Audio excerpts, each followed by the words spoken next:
They already heard about my book, The Road Less Traveled, A New Psychology of Love, Traditional Values, and Spiritual Growth by M. Scott Peck, who's an MD, he's a psychiatrist. What is your book about, Reed?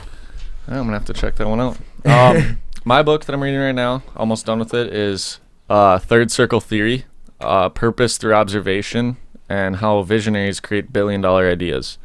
And I just picked it up because it was kind of the cover and everything it said on it kind of grabbed my attention, and figured out that it was kind of about changing your perspective and how you observe things in life and all that, and thought I'd give it a go, and I was pleasantly surprised. Pleasantly surprised. What surprised you? What's it about a little bit? I was just surprised at how much there is to it. So, if you want what is the third circle theory? Okay, in a paragraph. So, the third circle theory, the third circle theory is kind of it's like a book to look at life from the birth stage all the way through the stage of finding purpose in life.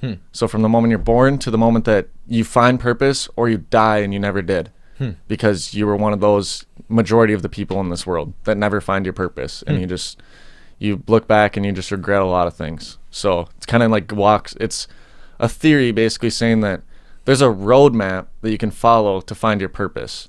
How people have roadmaps to success and all this stuff. This is like, if you're finding your purpose, you're going to be a successful person. By the time you found your purpose, you've already been through success. You've already gone past it. So basically there's 3 circles on this cover here, just for the YouTubers out there. 3 circles. Each circle consists of a world, a perspective, a vision, and a cycle. The first circle consists of the birth, the settler, and the dreamer. So the settler kind of represents being complacent with your situation. So many people know what that's like, whether it's their parents or majority of the world. They're just kind of like, yeah, I'm my dead-end job, just 9 to 5, punch in, punch out. You just like settle because that's what you think life is, because that's all you know. But that's not how it has to be. Then there's the dreamer stage. The birth is obviously like as you're growing up, everything that's put in front of you. So once you become aware that your environment was put there for you, and then now you have the control at our age or a little younger, you have the control to put your own life in front of you instead of kind of keep continuing to like just expect that it's going to be put there for you or banking on that. It's now up to you. So that's kind of the birth stage. Talks about how much of an effect, like we've talked about environment, how much of an effect that has. But there's different things based on how you were born. If you're born in a wealthy family, and that just kind of like you grow up with more opportunities more often than not, unless your parents they just don't give you the attention, and then you might just throw all of it away. But you might grow up with more opportunities, and then you graduate through the first circle into the second, third, so forth, faster and whatnot. So there's birth, settler, and then the dreamer is the stage where dreams and reality never meet. You're just kind of dreaming. You have big hopes and ideas, aspirations, but you never put it all together to do it. And then the second circle consists of the awakening, the leader, and the achiever. So I think it said that 80% of the people in the world might make it into the second stage or so. I think it was something like that, but there's only like a top like small percent that'll ever make it in the third circle. It's like the Steve Jobs, like those crazy people that you hear about. And like I don't even think Donald Trump would be considered third circle. He's probably second circle. What's the third circle? Third circle. So third circle goes into the core of why we exist. It's the hardest and rarest circle of life to reach. Subjective or objective as human beings, or subjective as your individual? Why we exist? Why we, or why all of us exist? Why we, like individuals. So you're literally, you've gotten so far through life into discovering what you are all about, what you're capable of, what you desire, and all of this. You've gotten so far into it that you feel like you've truly hit the core of why you're here, why Marshal Kramer is on this earth today, and what you're doing. So if you're in the third circle, you're cracking into the core, which it sucks because you feel like, oh dang, what if I wish I could know my core in the beginning and then just like use that to get me to the end. No, you don't find that out till the end, I guess. So that's what this book kind of illustrates. So it's the third circle is, and the gist of it is the vision, the purpose, and the rebirth. So, and then I can get a lot more into each one of those of how interesting it is to me. So that was my question. So defining your purpose, not finding the subjective human not defining the objective human purpose, but finding your subjective individuality purpose to whatever that is. And I think there's like common purposes that are lying there for everyone to see and that everyone should discover. But there's still, like, within that, you need to find your own. Did you state the author? I don't remember. Oh, no, I didn't. The author is the author is and read about him. Secret Entourage, but it's that's what it's called. It's the guy that made that. Okay, it's the guy that invented the Secret Entourage. So I don't know what his name is. It's not like clearly stated. That's all right. But I was just wondering. Yeah, so the director of the Secret Entourage, which is basically something that he formed to kind of revamp what people's perspective of entrepreneurship is. Entrepreneurship. Yep. Which I will touch base on a little bit. It says the author is Pijman Garamati. I butchered that. It's definitely an Indian name, though. It's definitely an Indian name. Yeah. I don't know. The third circle theory was created by the founder of the Secret Entourage to detail a roadmap towards purpose. When individuals identify their purpose in life, incredible things happen and the birth of innovation occurs. Entrepreneurship, moving society forward at an accelerated pace. So he gives a lot of, and he gives some like interesting things based on his own life, like about how it applies to him. Like, obviously you wouldn't think about him as like a Steve Jobs or anything. He just wrote this book and made the Secret Entourage, whatever. But for the things that he's like described going through, he found out that he had a really good knack for helping people, and he never found a person that he couldn't give advice to that wouldn't be able to find something helpful out of it, until he met a woman, was trying to help her, and then he was met with the problem of nothing he said would help her. And then he realized that how big of a role it plays of your birth, your environment growing up, because the reason he couldn't help this woman is because she didn't want his help, or because she didn't believe that he could help her. So off the bat, she had like a predetermined lens over her eyes, blocking her from being able to accept help or look from a different perspective that he was trying to give her. So he found out he couldn't help everyone, and then that led him down this path. So before we get into that book a little bit more on purpose, I'm going back to November's book of the month, The Power of Positive Leadership, and because literally I had it for the episode. Whenever purpose got brought up again, I need to read this paragraph, because I think that's what this whole book is purpose. I think the huge thing with purpose is people, like, a lot of people just like to shut up, like, you're such a hippie, like our purpose is to whatever, man, just go be a worker, whatever your thing is. Like, that's great. We still need everyone to be, we need people to be janitors and people to be serving food just as much as we need people being astronauts and, astrophysicists. Maybe even more, we need the people being janitors and what else. So, but just, it's a mindset thing. So here's sure. This is the chapter of purpose. What's the chapter called again? Positive leaders lead with purpose. I can't tell you what your purpose should be, but I can tell you that every one of us can find a bigger purpose in the job we have. I met a mortgage broker at a conference who told me her job is to save marriages. How do you do that? I asked, wondering how it is possible as a mortgage broker. She said, during the Great Recession, we found that if people lost their homes, their marriage was more likely to fall apart. So I made it my mission to help people find ways to keep their home so they can keep their marriage intact. It was no surprise she was number one in her company. I heard about a janitor who worked at NASA, and even though he was sweeping floors, he felt his bigger purpose was contributing to put a man on the moon. I met a bus driver who knows his purpose was to help kids stay off drugs. I met an administrative assistant who has become a chief energy officer at a company. I met an Atlanta airport Popeye's chicken employee named Edith, who makes thousands of air travelers smile each day. I know my purpose is to inspire and empower as many people as possible, one person at a time. We are all just ordinary people with the power to live an extraordinary purpose. In any job, your purpose waits for you to find it and live it.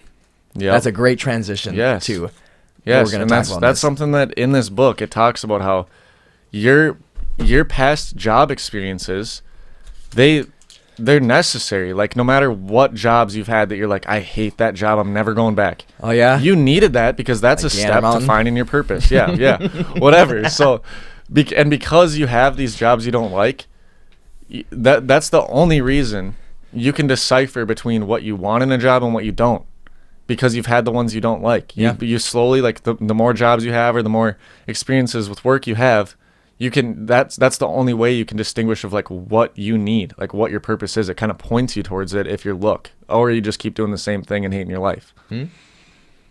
I agree with that. I've been through a cycle of jobs in these last 2 years, but every you know better what to look for. But every single time I have liked my job more and more and more, because I go, oh, I thought I liked that. No, I do not like that. Like, I went to Cintas thinking it would be like Furniture World, but the only reason, I guess you and Kale were there, but the only reason I liked Furniture World was, one, because I had Taylor, Olson, Dylan, I had like Cade, Colin, I had a bunch of friends, and then two, we'd be working for 3 hours and then off for the next 5. You know, Cintas was 8 hours on, and it was only you and Kale, and we never even saw each other. We were just it was grinding. Freaking running. And we were through. Working as hard as we could because we thought we'd get recognition, and like. So I immediately learned, well, I don't like that. I just like being lazy and hanging with my friends and doing homework for making money. Like, that sounds fun to me. I feel like they had the expectation of like, hey, yeah, we do recognize employees, but you do this for 5 years. Yeah, you might see a $5. I was gonna say $5. Like, yeah, $250. It's like, come on. Then you'll see a $250. I'm not working here for 5 years. I'm gonna be way further than that in 5 years. I hope. Like,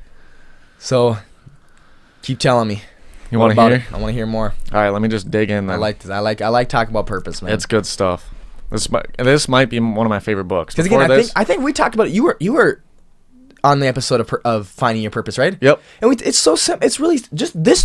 The last paragraph I just read is so simple, man. Yeah. It's our right. The number one purpose is to survive. That no shit. That is the objective purpose of all species, is to survive. So no shit. Get your survival. Now, what else can you do? How else do you contribute to society?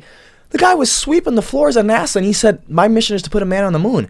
You're a janitor at NASA. He's like, no, but somebody has to do it. Somebody has to clean. Like, people, I know so many people listen to this be like, well, actually, I don't think that. The people who listen to this, I think like we do, and they want to think like we do. So. But the people they may talk to about this, though, is like, what the hell? Shut the hell up. That man's a joke. Like, whatever it is, man. Yeah. Like, find your purpose. No, that's it's the best so janitor simple. ever. Yeah, exactly. That janitor's got his head on straight. Yeah, exactly. He's got a great attitude too. It's and like you great need perspective and need mindset. those perspectives, and like that's one thing that this book really hits on. Like, without even being the main point of the book, you at the end of it, you have all these different benefits from reading it. Not even talking about your purpose of life, going back to our conversation last night. If you embrace the suck, but you have the mindset that there's a purpose in embracing the suck, because it's going to lead to my greater purpose in life. Having that correct mindset and that correct perspective, it's all the difference. It's not heebie-jeebie. This guy talked about it, again, going back to the November book of the month, The Power of Positive Leadership. He talked about, he's like, people have this stigma on positive leaders. They're all this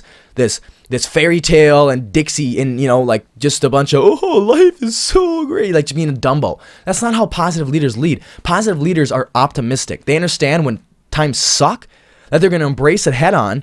They're going to embrace the challenge. They're going to embrace the suck with positivity, a smile on their face, optimism, and they're going to tackle that problem and get it out of their face and get it out of their path as soon as they can. Yep. Life sucks. We know life sucks. There's a lot of sucky things that happen in life. Life does not suck overall, but there's a lot of sucky things in life. But if you have that positive vibe, that positive perspective in your life, that optimistic perspective in your life, dude. And that's the difference between a real leader, a good leader, yes, and just someone being a leader. Because anyone, given an easy situation, easy circumstances, and everything's good, can lead great. Anyone can make money in a bull market, but can you make money in a bear market? Yeah. So anyone can make money when it's a good economy, they can be a leader, but can you make money in a bad economy? I like that's the thing. That's my if it's all set up, you're a good leader. Good for you, buddy. I'm not surprised. Yeah. Anyone would be. You're the quarterback, but you got a star running back, the best wide receivers in the world, and the linemen are 6'7", 350 pounds. Yeah, you're gonna be fine. Now, get you a different team. Yeah. Get you that D2 wideouts. Those and the that ones D2 that can persevere and come out on top at the end of that. Those are the real leaders. Yes, those are the ones that. And they always lead with positivity and optimism. Yep. Always. It's the only way through it. It's not going to be, you won't have success. Because you won't embrace the suck. Mm-hmm. All right, so some different points and everything that I'm going to go through. One of the things it said is people saying they need life to cut them a break or they need help. That stems from someone's inability to deal with the situation that they're in right now in that moment. Saying, I'm just waiting for life to cut me a break. Like, I don't know what it is missing. It's just something's not right. I just need help. Like I need someone to help me or cut me a break. You're dealing with an inability to deal with what's going on with your life. That's on you. That's what it stems from. So in the beginning, I like how the book kind of goes through taking ownership, like just own up to everything going on because it's on you. So that I liked. And it says, so often you say that it wasn't meant to be based on belief, which we hit on the last episode, belief really heavy. This book talks about belief a ton. So it says, you say with situations or opportunities that don't work out, it wasn't meant to be, based on the belief that it is the truth of things when met with adversity. Instead of saying, like, you fail to consider that it might be a fact that you were not suitably prepared or you were not good enough for it. You just say, it wasn't meant to be. Yeah. Because you'd rather use that to make yourself feel better about it than just saying, like, I suck. The pain of understanding it's me, I suck. Yeah, I didn't prepare, or I'm not good enough. This person's better than me. It's saying that you, instead of facing the truth of that's the fact of it, you just like use belief as a cushion. We definitely have to. I'm gonna write this down right now because I talk about it all the time in every episode. We have to do an episode on accountability, accountability. I know I've said it many times. I think you had to take 110% responsibility in your life, just like we talked about last night with the last podcast. I mean, we talked about the project. You have a 50-50 project with your partner, and your partner didn't do shit. You did your 50, he didn't do shit, and then you ended up turning it in 50% done, and you ended up getting 50%. You failed it. In my opinion, that's on you. One, you didn't take accountability to call that guy and then go over that guy's house, like, man, do this. This is your part. You just like, whatever happens, happens. Or two, you didn't just man up and do it yourself and then turn in and be like, hey, I want 100% credit on this. He gets nothing. He didn't do nothing like that. You don't have to give that man credit. You don't have to be the nice guy, like, oh, come on, man, just let me. I was sick. Just let me get 50% too. It's like, no, man, I did all the work. I believe you to take that much percentage. Anyway, I agree. Go back. Like you said, definitely accountability. After going through this book again and kind of like refreshing my memory on a lot of things I read, we could literally do a whole nother episode on belief too. Oh yeah. Like, no joke, hands down. There's so many things about belief. No joke, hands down. So many things about belief that we didn't hit on. But I'm just going to run through this book because it'll hit on some of them. So one thing that it quoted, it was italicized, so he was clearly just saying it or something. Opportunities lie all around us, from the lifetime opportunities we encounter every day by meeting new people and learning from them, to new directions we take our lives. These opportunities appear in front of us each and every minute that we exist, and in most cases we miss most of them because we are not looking for them and most likely dismiss them. So that's like kind of crazy to think about. You're like, there's opportunities every minute that I'm not seeing. So it's like, what's going on right now? Is there somewhere else I'm supposed to be? Like, where's the signs? Like, show me the signs, and like I'll follow. Like, you think it's that easy? It's not. But it's all based on, we're so focused. Like, it's hardwired. It doesn't even talk about this in the book, but this is a different thing that I've learned. We're like hardwired to focus on an object, to focus on, if you're looking outside on a landscape and you see a tree, you're immediately going to look at the tree. You're not going to look at the background. If there's just one tree, or if you see something moving across it, you look at that moving thing no matter what, because we're like engineered to basically like respond to danger, like to be aware and like have that survival instinct. So we're always looking at whatever is the object of focus and not the background. How many things do you think we miss on the day-to-day because we don't look in between the lines? We look at the two dots, but we don't look at the space in between the two dots. What's in that space that we're missing? So it's basically saying that we're really bad at being aware of everything going on, and that you open your awareness and you're going to be having a lot more opportunities flood you because you're more open. So it says you have to know what you seek and be ready for it. If you don't know what you are looking for now, can you spot the opportunity when it comes? So you have to, in order to see these opportunities that are in every minute of your life around you, you have to know what you want. Like, what are you seeking?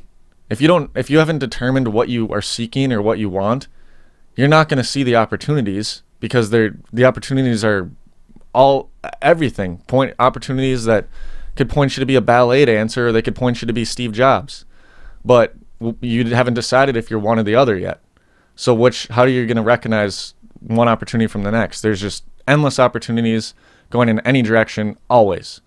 So it's like you have to decide and know what you're seeking and what your desire is, and then you have to be ready for it, and then open your awareness. So it kind of like prepares you to get into this mind state. One thing it says is purpose can only be defined when you see correctly, hold enough information, and have the confidence to act on discovering more, which is interesting because I've never heard purpose defined that way. So, but I can see that. Like, you're not going to find your purpose without seeing correctly. Okay, if you're looking at things the wrong way, makes sense. Hold enough information and then have the confidence to act on discovering more, to go further into it. It makes sense. It's just weirdly described, in my opinion. Like I said, hating a job to identify the parts missing in it. For me to love it. Hits on how consistency is a key factor to success, almost hands down. Unless it was handed to you, you need to be consistent. Almost every successful person has consistency. One thing that it says, so this book basically deals with progression of the mind, is why I liked it, why I pick it up and was drawn to it, because I'm really big into progressing my mind, my life, learning more, growing as a person. We both are. That's part of this podcast, part of for sure. The whole reason that we wake up part in the of our friendship, honestly. Yeah, huge part of our friendship. Yeah, and it always was, but more so now than ever. It's progression. And I think that that's intrinsic. I think everyone wants to grow and learn, but I think that it's not seeked or actively worked on enough as it should be, in my opinion. I think that everyone should be striving harder. And what I think it is, I agree with you. I think it's innate within all of us, but because majority of people don't do it, and then we just continue this cycle of not talking about it and not getting in with it. Then we do what the neighbor does, and the neighbor's not doing anything. Exactly. So, and then your best friend does, and your mom does. So you're just like, and you just keep doing and keep doing and keep doing, even though we all are sitting there individually, silent in our heads, but like, I want to get better, but none of us say it out loud, and because no one else says it out loud. And then what? You look back, you're 40 years old. It's funny when you left, and my mom, she wasn't mad, but she's like, oh, that's sad because you left, and I was like, damn, now I'm just pretty much alone here in central Minnesota. Because I told her, and I was even saying it to her, I'm like, Mom, I love you and Dad, like, but you guys like to talk about, this, that, and the third. I'm like, there are very few things I like to talk about. I will go deep into them, but I feel like there's like honestly two people on this earth, and it's you who went up to Michigan, and then Brock, who's 2,000 miles away in San Diego. You and I, and me and Brock can sit down for 2 days, 16 hours straight, you know what I'm saying, and talk about progressing life, talk about business, talk about positive things, talk about the mind, talk about psychology, philosophy, etc., etc. And that stuff's huge. It's huge. In my opinion, you can base your life around I feel like I literally get a semester worth of growth in the 2-day sit down with you or Brock. Yep. I love it. I hands down agree with that. I literally felt so good this morning. I was like, damn, bro, I was good. You know what? I did this morning what I was like, my alarm went off, and I was like, dang, it's 7:30. I didn't go to bed till 1. I'm like, should I even get up? I'm like, you're getting up. Get your ass up, man. Yeah. I told you, I got your back. That's awesome. Yeah, I was happy. I had a good morning too.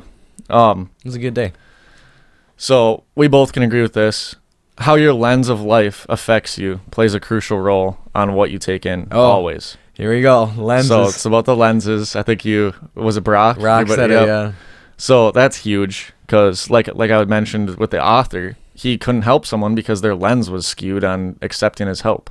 You got to just open it up to being open to everything. This guy's a psychiatrist, so he deals with the therapy, right? And he says the number one thing for me to be able to get to you have to be willing to take responsibility and understand that majority, if not all, problems in your life stem from you. And if you're not able to do that, then I don't want to work with you because I can't work with you. Mm-hmm. So I agree with that.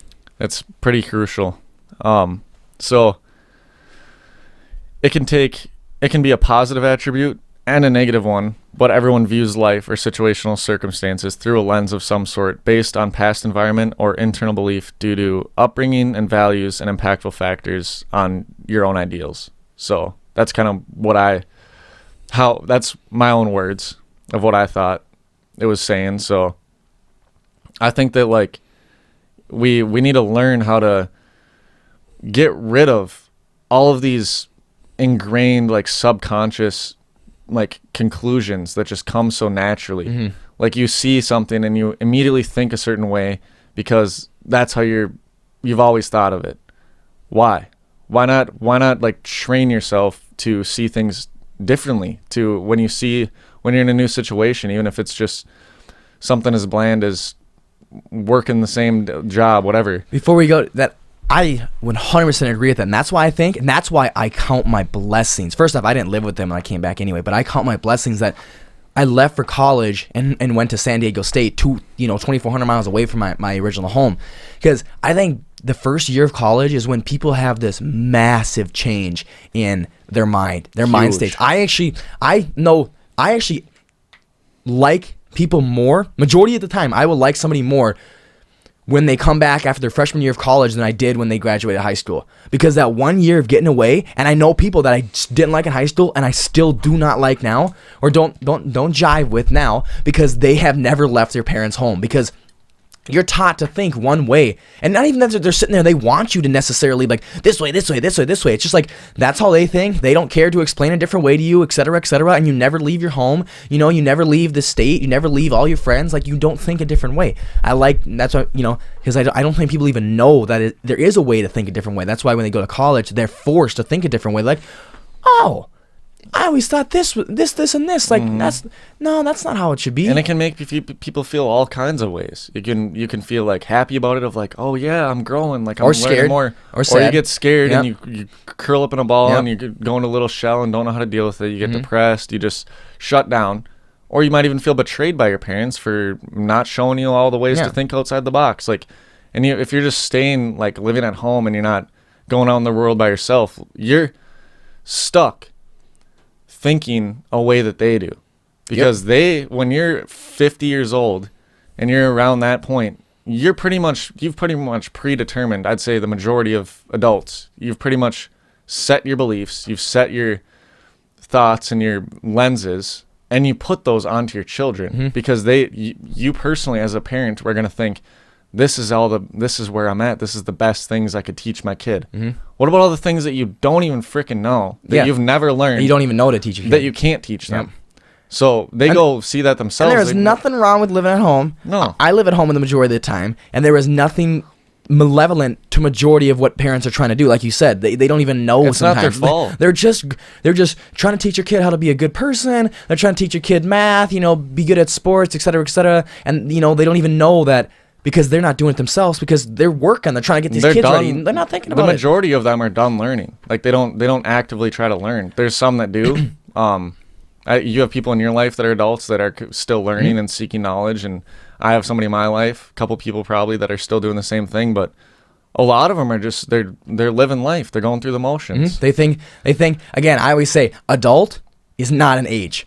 It's a mindset, it's a maturity, whatever, and I know plenty of 40, 50, and 60-year-olds who are not adults. They may be legal adults, but they are not adults. So no, and then when they get to this adult, whenever they feel like they're an age and they're an adult, a lot of people who are those people who never actually mature, they really think they are mature, and they just stop. They're like, this is it. And that's their I'm finally away from my parents. Lens. I got my own career. It's my own life now too. And that's exactly. They wear that permanent lens of, this is how I'm gonna see the world. This is how the world's gonna be. And this is how anyone that's around me, I'm gonna rub this lens off on them. And I think it's a problem. Subconsciously. I think it's a problem, because when you wear a permanent lens around, and I've faced the same thing, I'll be thinking I'm in the best state of mind I could be in, and I'm like, oh, I'm better now than ever before, and I have this lens on thinking I'm like the shit. Sorry, excuse my language. You're good. Thinking I'm awesome. And I'm like having this lens, and yet something will just bash that lens to pieces. It'll shatter it. And then I'm like lost. I'm sitting there like,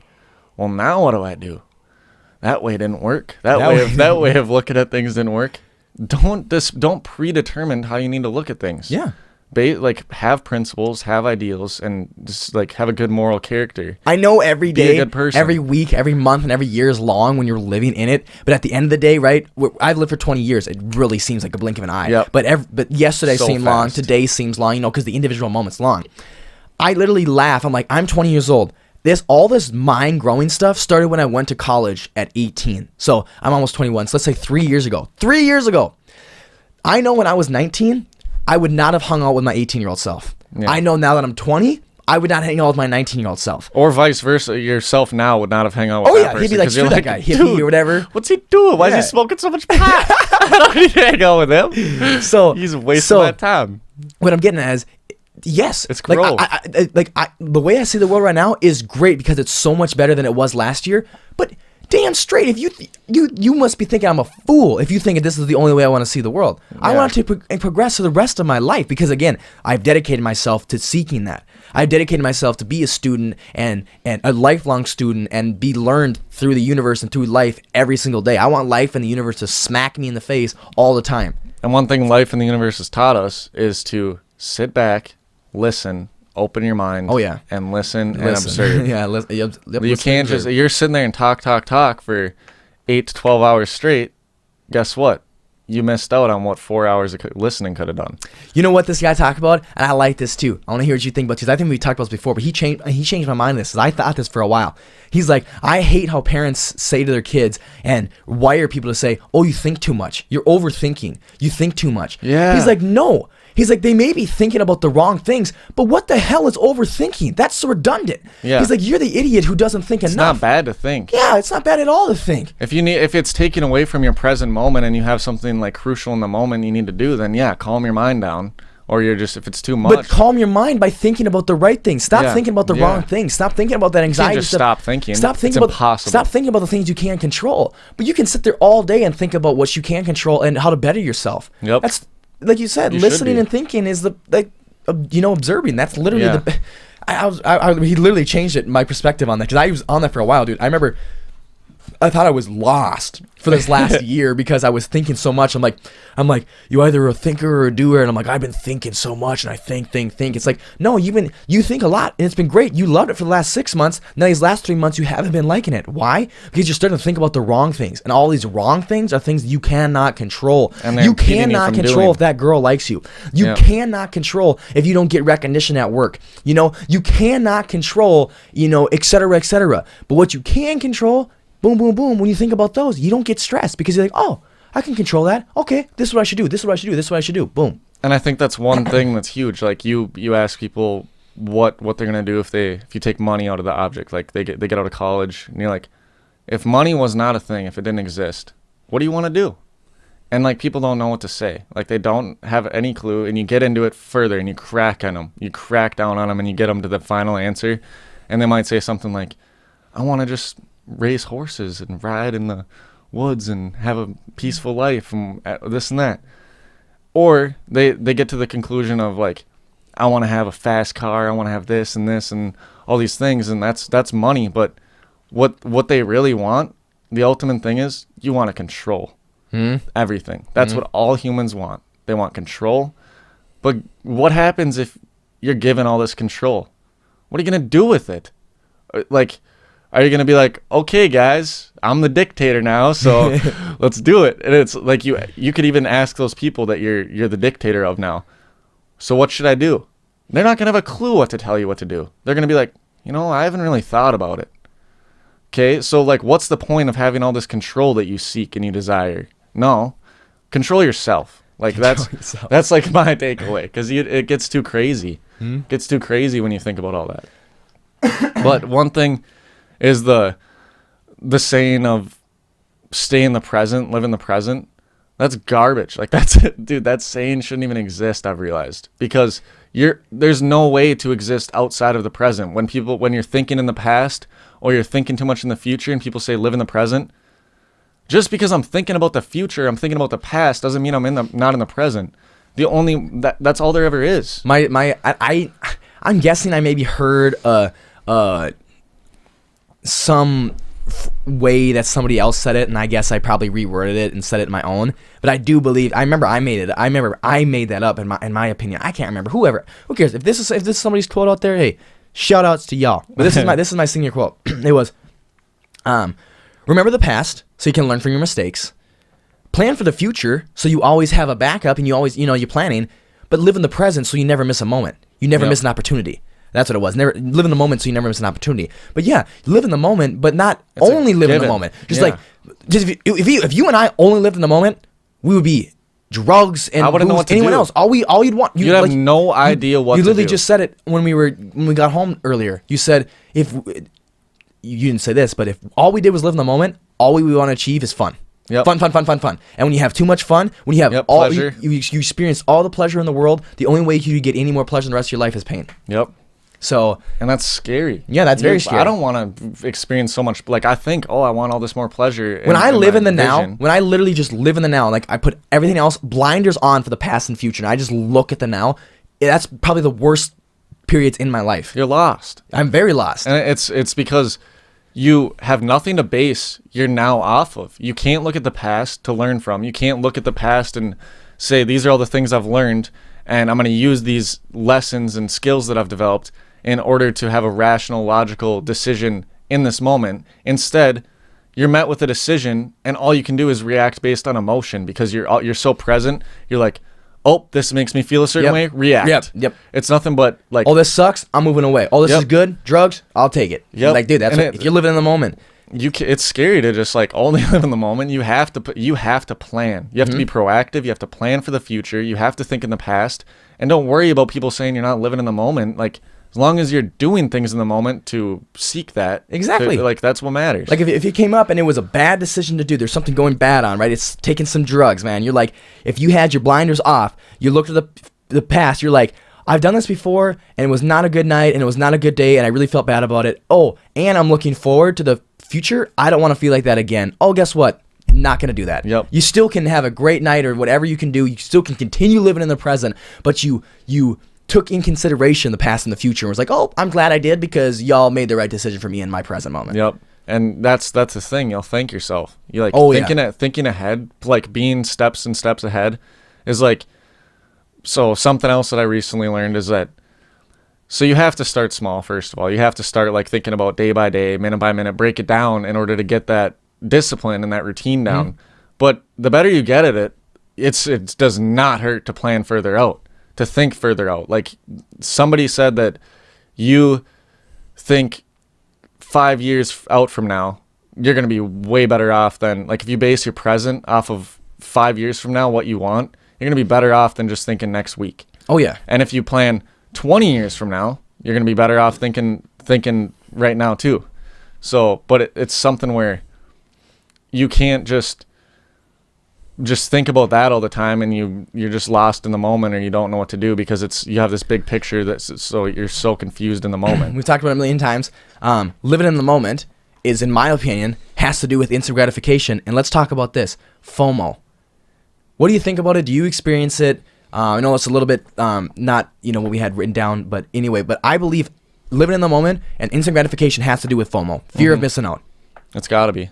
I said to you yesterday, me personally, because I don't have fear of missing out. I have a fear of losing self-respect, not being happy with myself. Which is a way better That's thing to what have. I fear out. So I said this. I said to you yesterday. If I had a day where I woke up, exercised my brain, studied, right, did stuff for work, did stuff for school, hung out with some good friends, had good conversations, went back to the gym, and then was walking home and had a nice meal, and I ended my night with a movie after a nice meal and a good lift, I will feel so much better and have so much less. I feel like I did not miss out. What anyone else was doing was missing out. This is where it was at. Versus coming home with a girl. Let's just say that. Let's go all the way too, man. I scored, baby. Went out to the bar and I came home with a girl. I scored. You know what I'm saying? I will feel, and then I ended my night with that. I feel so much better and have so much more self-respect. This is me personally. I know most kids don't think like this. That's why I don't fit in with most freaking kids. I I don't have that. I have the fear of missing out on the correct stuff, in my opinion, bro. As I think long term, I think about, I was like, I know you can laugh about it. You're 20 years old. Who cares? You're not a father yet. You don't have kids yet. I'm just like, bro, what most of our kids in our age do, I do not care for that. I do not care for that. It is nice to get drunk, have fun every now and again, party with your friends, kick it back, get cut loose. Cool, that is great. But I do not fear when I'm laying in my bed, and I had one of those days where I went to the gym twice, hung out with some good friends, and I'm in bed by 10:30, and I'm scrolling through my Snapchat, and everyone's getting their night started. They're all pre-game and getting ready for the bar. I have no FOMO. That does not exist in my mind. Literally, but I believe most people do, and that's why they do anything. That's why some people. I used to. I had no friends who made plans to do the right thing, to go to the gym at night, to do something, to study at homework at night, et cetera, and they end up cutting those plans to go hang out with their friends. They really think they're going to miss out. Do you really think the one night you didn't go to the bar, right, or that one weekend you didn't go out, you really think you're going to miss out on something? You don't miss out on anything. You've been wired. You've been subconsciously wired to think you'd miss out. Mm-hmm. You won't be missing out. Yep. And I don't know, it's been a compilation of just my own experiences and how I've already dabbled in all the fun I want to for these years, and talking to you and all of your perspectives, and just my own experience, then putting that together of observing it in action. I've literally, since being up in Michigan, I've gone out to a party, and not even a party, like I'm talking 6, 7 people, close friends, all in this friend group that I've branched into, and they're all just jamming, like singing, all of us singing at the top of our lungs, blasting music, just dancing around in a room, which is good. That's good type of fun. Right? Like you're not getting all messed up. Like you're not at a party just like there for the wrong reasons. It's like good things. Like you're just spending good quality time, like relaxing and throwing it back and having fun, whatever. But while I was there having a blast, like I was having fun and I was singing and just jamming with these guys, I had something in my mind just like put me into like a little silent room for a second, so to speak. And it was just like, what would you be missing out on if you weren't here? You'd be missing out on a fun time. If that's the worst thing you're missing out on, is just you're missing out on a fun time now. There's millions of ways to have fun. For all these fun times that you're going to have later on by doing where you should be right now, cool. Mm-hmm. Like miss out on it. No big deal. And like it's completely changed me to the point where an hour ago, someone messaged me and said like, hey, I'll see you soon. And I was like, what do you mean? Like when? And he's like, we'll hang out soon. Like I haven't seen you in forever. And he's like, you want to go on a party bus in the future? Like I was saying something. I was like, no, that's just not my thing, man. That's what my response was. Mm-hmm. I have never been on a party bus. Mm-hmm. Never. And I still said that is not my thing. How would I know? I don't know. But what I do know is that my thing right now is spending my time in a better way. Yeah. That's all I know. So that's how I could say that. See, going back to embracing the suck, even if I wake up Saturday morning or I'm staying up Friday night and I see the Snapchats, I see the stories on all the stuff that I'm missing out on, and I do start to feel a little FOMO, I literally go, yes. Yeah, you missed that. You want to be there, don't you? Oh yeah. You wish you were grinding on some girls right now. You wish you were getting nasty. Yeah, you do, don't you? You wish that, don't you? Get your ass up and go to the gym. Just do that. Do that for another month. Do that for 6 more months. Do that for another 2 years. Do that for another 5 years. Boom. We'll see where you are and they are. Yeah. And then you'll be living a life. And it's not that it's a competition against them, but that's who you would have been. Where they are is where you would have been if you would have continued doing that all the time. And then they're still going to be at the poorhouse. And they're going to be at the poorhouse in Minneapolis when they're 26, and you're going to be in California with my wife, kids, and having a great life. Yeah. Because I suffered for a little bit. It's not even suffering, man. We're in America. We don't suffer. We're white. No. You know what I'm saying? Like we talked about it last time. We don't suffer. I saw something. It was but we do something a little bit less enjoyable, so we can have more enjoyment later. Yeah, I saw something. It was a picture, and the caption on it said like, I came from nothing. It was like a quote from a song, like a rap song, and it said like, I came from nothing, and then it was a picture of like just these nice suburbs, and it said, you didn't come from nothing. You came from suburbia. What are you talking about? I wonder if it was Drake. Like, yeah, it was something like that. It was Drake. I don't know. It was funny though. I was like, that's true. Like we all think like I started from nothing. Like I started from nothing. Like where I'm at is because of me. It's like no, You could have started way lower, buddy. Yeah. You could have been in a freaking apartment, a 1-bedroom, 1-bath with your dad and mom, and you're sleeping on a couch. See, and that's what we get stuck in. I was doing my sociology class, and they were talking about all the different definitions of poverty, and the last one was relative poverty, because he may have said he feels like he was up to nothing because he lived in Edina, Minnesota, and he had a $200,000 home instead of $1.4 million. So he's like, oh, I'm broke. I'm broke compared to all these $1.2 million homes. You still have a nice home. You have a car. Yeah. You have heat. There are people living in boxes. You're not poor, bro. Yeah. You're relatively poor compared to all your neighbors, but you're not poor. We get stuck into, again, our small worlds. When we get into our small world, every single problem becomes a big problem when you live in a small world. And that's something that needs to be Expand your realized and horizons. changed, because otherwise you're going to be rock bottom before you snap out of it. Most people don't want to. Yeah.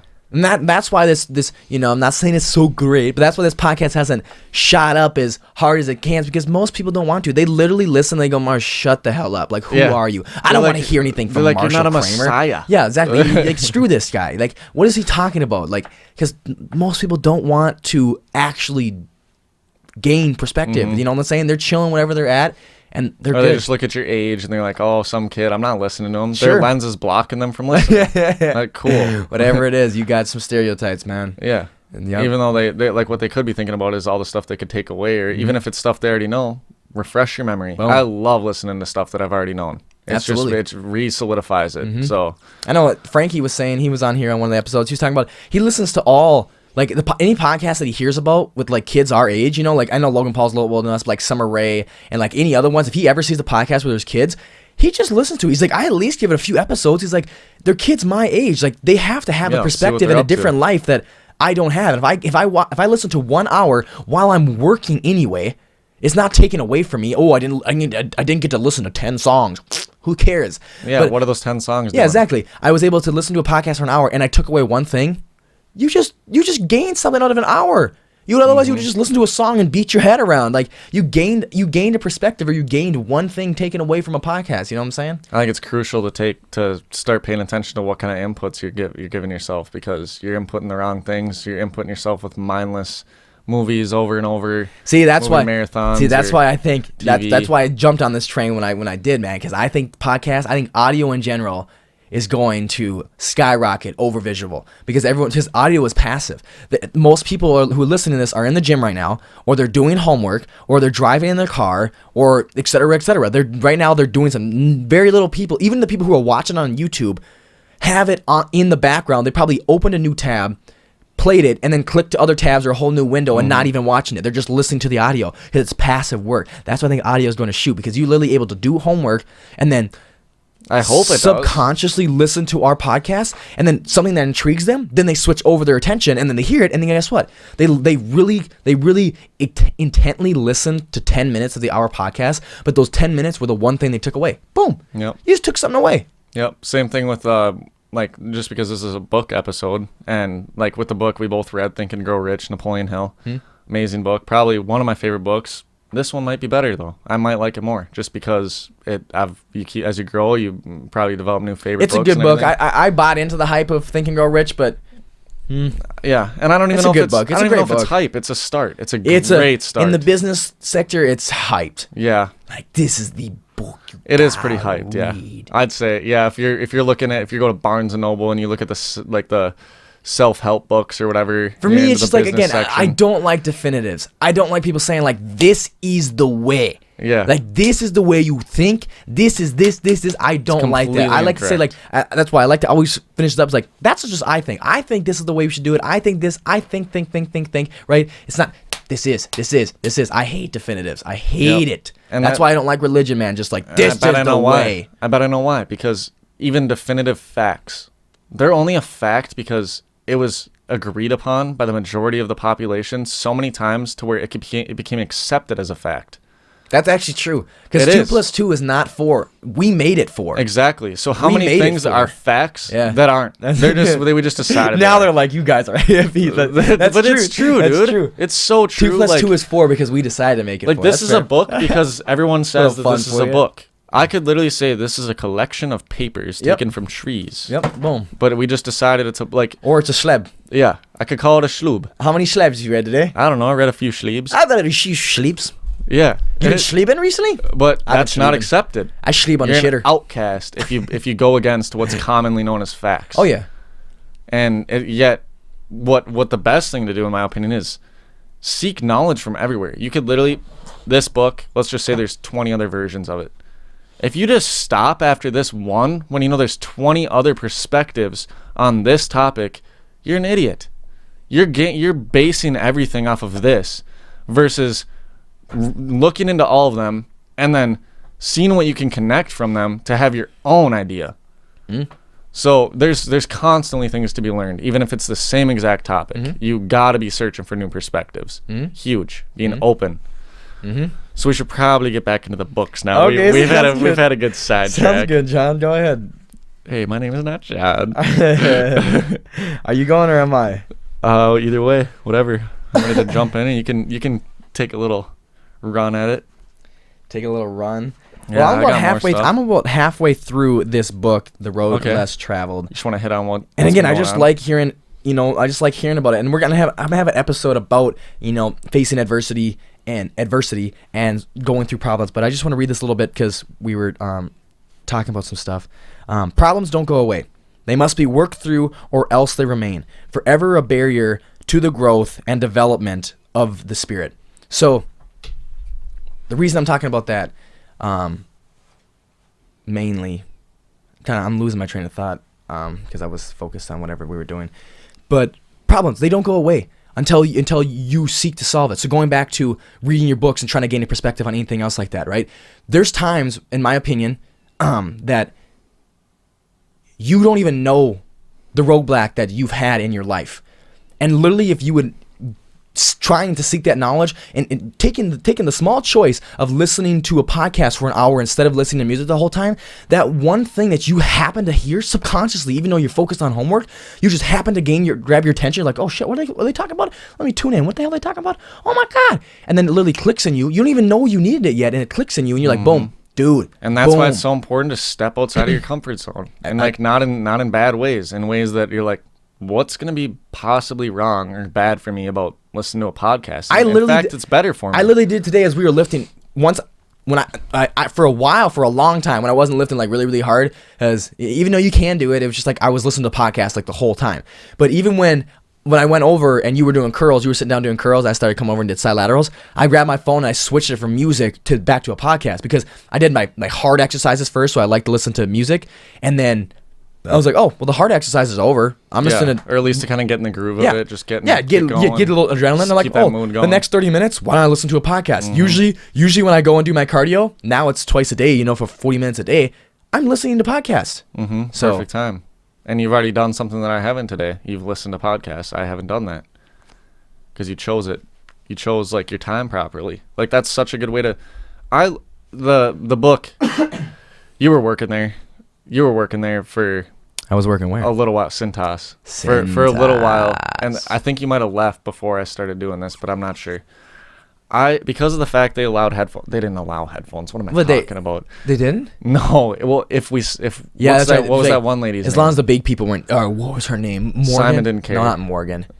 Was it Morgan? It was like Lisa or something. Whatever, the I don't know. HR woman. Ugh. No, Kim. Kim. Her, but then the other manager, Oh, Julie. Julie. If Julie What up, or Jules? the big manager guy, whatever his name Meanie, was, just a Mike or something. No, it wasn't No, Mike. not Mike. The other one. Yeah, the Blake. If Blake or Ew, Julie, ew. possibly even Mike, but if Blake or Julie were back there, you better have those headphones out. Yep. Not even seen. And so. But they were never back there, or we picked up on the time. They of usually like, left. Their they're shifts they're usually gone left. at 5, so Yep. from 5 to 9, I'm good to listen to music. I just like got to the point where I was like, I'm done listening to music. I don't care. Like it gets me pumped, but like, why do I need to be pumped? I'm just loading trucks, and I don't get acknowledged for how hard I go anyway. So I'm gonna just settle down a little bit. I'm gonna load them at a better pace, and I'm gonna actually like try to learn some stuff while I'm at work. started listening to books. I was gonna say Audible. Yo, if they ever hear this Audible, I would love a sponsorship. I will shout you out a million times. Y'all are really expensive. For me, I'm frugal as hell, so I'd rather just read my books. But that's what I want to do. I listen to a lot of podcasts. They're great, but a lot of podcasts are a lot of situational. But if I can listen to books, I would love that too, man. Honestly, podcasts and books. I'm like scamming Audible. Like, I don't know if this is like they know that people are doing this. I'll just say that. Sorry, Audible, but like I'm using your guys' system to my advantage. Yep. So they're literally, they have a thing where you like sign up for a trial or something, and then you're just, once you make an account and you're like on the trial, you don't even pay a monthly subscription, but you're allowed to have 1 book or 2 books or something because you had that trial. And then they have no way of stopping you from, you're done with that book, whether you're reading it or you're not, or you finished it. You're like, hey, new book time, baby. Delete it. If you delete it, you immediately have a free book slot. So you literally could have unlimited Audibles for the rest of your life for free just by deleting that book that you first downloaded. They give you a free download. So delete it, you get a new free download. Delete it, new free download. And then somehow or some way, I have like 10 books now. I don't know if that was something that I accumulated credits or something, but I have a bunch of books on there now, and I don't listen to them as much as I should. But during working at Cintas, I listened to The 48 Laws of Power by Robert Greene, a book this thick. Listen to the whole thing in 2 work shifts. Really? Yeah. See, that's productive. It's a book that would take months. Oh, yeah. Months of reading. Yeah. And you're going to forget some stuff because you take a day or two, a couple days off. Sure. I listened to the whole thing in 2 days, which, like, yeah, obviously I might have retained more if I was reading it physically, but I still got so much out of it. Like, I literally used what that book was talking about, like these ancient stories of, like, medieval, like, these medieval times of overthrowing kings and empires and all these different battles, and people were running from one country to the other to give false information so that one country would start a war that never was going to even be a thing. Like all these crazy power struggles from the past. It's like built around a lot of stories like that to talk about power. And I was using stuff that they were talking about to take away Dave's power. Dave Martinez. Dave was abusing his power back there. He was a worker. Can you agree? He was abusing his power there. Yeah, because he had seniority. Been there for a few years. Yep. Literally the last day I finished that book, he was treating me like crap, throwing me all the crappy trucks, giving me all the trucks that he didn't want to load with 50,000 mats, and I was like, He's there right now, loading up. Yeah. And I couldn't take it, dude. I was like, you're done, Dave. Your power's gone today. And I did something to where, like, I triggered him because I know that he can't control his emotions. Yeah. I triggered him. He flared. Simon happened to be walking by right when Dave was flaring at me. And then I was like, Dave, like look, listen to yourself right now. It's not fair that every day you leave me with the big trucks that you don't want to do, and every day you grab this one, and this one, and I never see that truck. That's not fair. And this is all just petty crap that doesn't matter, whatever. But it's just, I'm just making a point. Yeah. So Simon was like, whoa, what's going on, guys? What's going on? We need to talk. Dave's like, no. I got Dave so riled that he stormed off like a little baby. Yeah, he's a baby. He's just like, he's a 50-year-old baby. And then our boss is coming, and he's like, Dave, get back here. And I'm just sitting by Simon like, yep, I'll wait. I'll talk about what just happened. No problem. Sure, I'll be an adult. Dave's like, I'm not talking. We're doing that thing. Comes back finally because Simon made him. And then Dave's just like grumpy, and he's just like not at all in any state to stick up for himself. I just said it exactly how it was. Told him Dave's taking advantage of me. Dave is abusing his authority, even though he is a loader and I'm a loader and we are the same position. It is not fair for him to do this, and these trucks need to be loaded in a different way where that is not possible for Dave to continue to do this to me. Boom. Problem fixed. Dave lost all of his power. From that moment on, for the rest of my time at Cintas, we loaded every truck as a team. Boom. Dave hated working on trucks together. He liked having his own one. Next thing you know, boom. I would go grab the linen. This guy's doing the clothes. This guy's doing this. And it was one truck at a time, and Dave had to listen because that was how it was made. Boom. And it was just all because I was listening to some podcast. Going back to what you said about like, I could have learned more if I was, reading myself. The 80-20 rule and whatever. Like, so, for the books that the 80-20 rule when applying to books is you learn 80% of the stuff that is necessary for you to retain. 80% of the lessons are all within 20% of that book, right? So say it's a 100-page book. 80% of what you're going to learn, 80% of the things you should take away are in 20 pages of that book. So the reason I think it's audio, whether it's Audible or podcasting, is so amazing is because it's passive. So you don't have to take the time to sit down and read for an hour.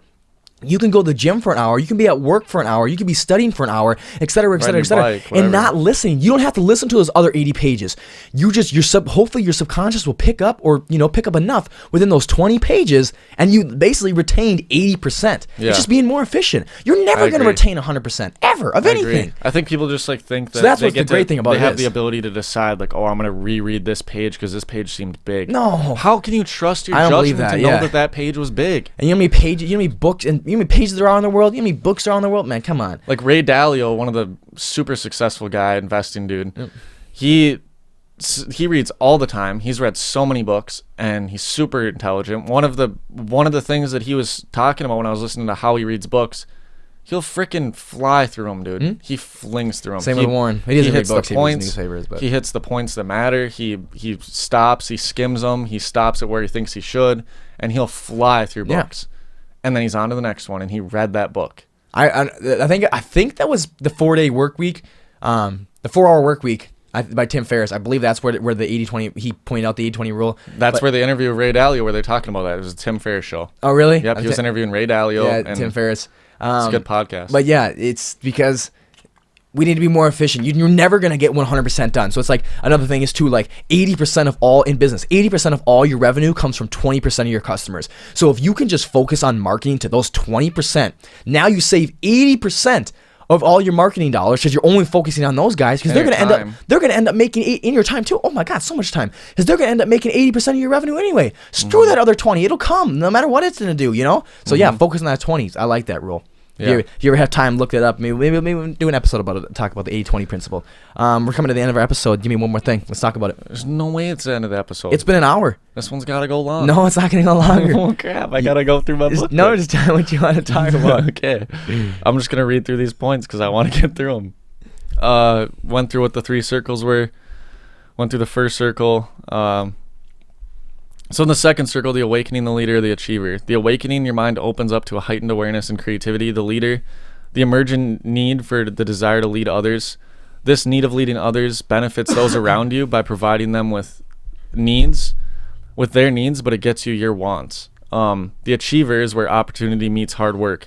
If unable to graduate from this second circle, you will feel accomplished in life, but you will never define your existence. That's super cool. So you can still feel accomplished and not regret your life, but did you define yourself? So I think there's a difference in that. And then third circle, like I said, is the core of why we exist, hardest to reach. The vision is where you envision a better world, or you see your past self, or you start to see past yourself. And your purpose is where you choose which side of the equation you stand on. And then rebirth is where your mind frees itself of the unknown, and instead it focuses on the now established vision. And the game of life has been mastered after you're into the third circle. And just a couple other points. Your life is only defined by the actions you take, which are largely a result of your belief. Accept the choices are yours, and the future's in your own hands. The past is unchangeable. Fear is a poison, but can also be a motivator. Living in the third circle means that money is a means to a greater purpose, but it is never the purpose itself. Understanding the importance of time and money is huge.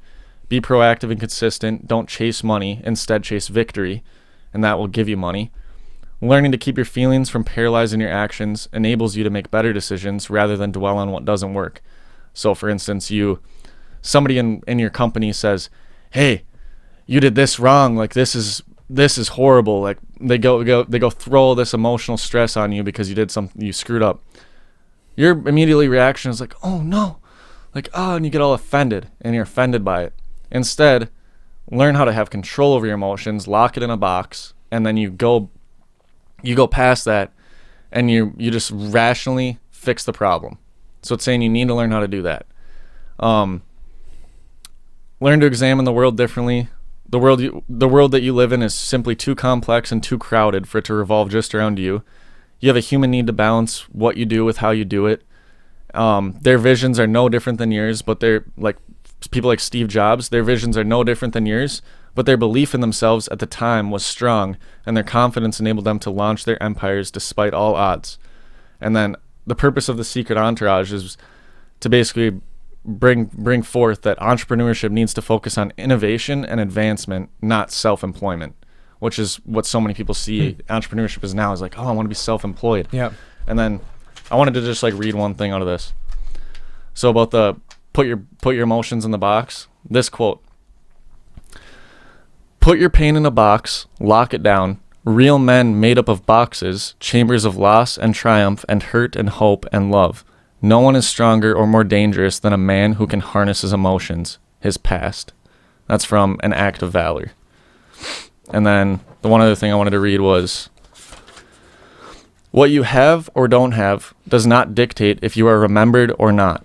What you have or don't have is not a measure of your success or a measure of your intelligence or mindset. It is nothing more than your success rate at mastering the game of society, not the game of life." So I like that first insert you read, because if anyone who knows anything about wrestling, football, anything in a very aggressive sport, everybody in fighting, everyone knows the man who gets mad loses every time. But the man who can stay caged in, keep his emotions intact, yeah, he's hurting, he's pissed off. You're trying to rip his head off, he's pissed off too.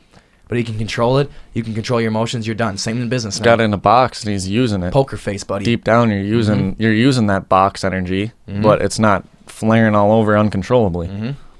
I like that. That one's good. Control your emotions, and find your purpose by starting to define your purpose. We talked about it. We had an episode about finding your purpose, and we kind of reiterated it again on this one. I'm sorry, we want to have more time to go in depth on all. Did you hit on topics. Everything you wanted on there? No, I'm good with my topics. Yep, I didn't really have too much. Since you're still reading it. Yeah, because it just really pulled up one on accountability. I don't want to talk about that, and then I had another one written down from it, which was about expectations again, and then unconditional love and stuff like that. So they just give me more topics I want to talk about, but I still got plenty to read, and I just want to shout it out because I am enough into it to be like, yo, this is definitely the book of the month, because it's already changed my perspective in this last few weeks. This was the book of my month for sure. So hopefully I'm done with it by the start of the next one. So yeah, thank you guys for tuning in to this episode of the Happy Campus Podcast, episode 22, where we just kind of talked about, what's going on in our lives, what books we're reading, and what topics do those books bring up, and discussing a little bit about your purpose, discussing a little bit about controlling emotions, not putting those blinders of the past and future up, using those and taking the past and the future into consideration to dictate your present moment.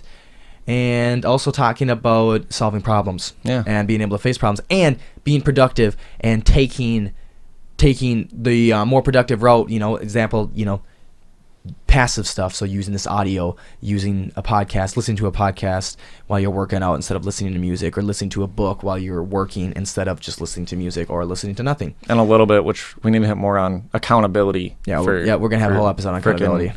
Not doing. Mm-hmm. And that's what you gotta own up to it. If you're not cut out, you're not cut out. Own up to it. The Road Less Travel, he talks a lot about discipline, and he says discipline has to do with accountability. He's like, you won't be disciplined unless you have self-respect and you're accountable for yourself. That's what discipline is. It's being accountable for yourself. Oh, I gotta get up. I said I'll be up at 7 a.m. I'm gonna get the hell up at 7 a.m. That's discipline and holding yourself accountable. Like, I said I was gonna do it, I'm gonna do it. So yeah, it was a good episode. That was a fun episode. You were really prepared, man. I like it. It's like I can see this, right? I can check the audio all the time, and like, mine's the top line, yours the bottom line. So like, your vibrations go down, my vibrations go up, and it looks pretty damn even. You actually have a little bit more. There's more lines going down. So good. No way. That's probably the first time for that. Yeah, first time. Except for our controlling anger, because you were really passionate about that one too. Oh, I went off on that one. Yeah. Okay. Yeah. So that's good. We'll just do a little more preparation. We're trying to make these things better and better for you guys each time.